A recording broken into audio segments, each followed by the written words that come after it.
মদনপুর 1 নম্বর গোবিন্দনগর, পশ্চিম বাংলা, নদিয়া জেলা থেকে আমরা 2 গুরু ভাই পায়ে হেঁটে ভারতের 3 ধাম আর 10 জ্যোতির্লিঙ্গ দর্শন করতে যাচ্ছি।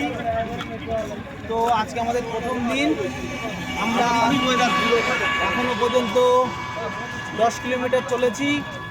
আজকে ইচ্ছা আছে 25 কিলোমিটার চলার। আর এখনও আমার সঙ্গে আমার কিছু বন্ধু আরও ছিল, ওরা ব্যস্ততার কারণে চলে গেছে। আর এখনও কয়েকজন আছে, দেখুন ওদের, তো এখনও সাথ দিচ্ছে।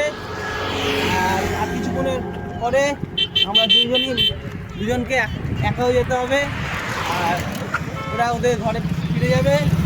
তো সবাই থাকো, ভালো থাকো, সুস্থ থাকো, ভগবানের কাছে এটাই প্রার্থনা করি। হর হর মহাদেব। আর যদি মন চায় তাহলে আমার পেজটা ফলো করে নেবেন। নমস্তে, হর হর মহাদেব।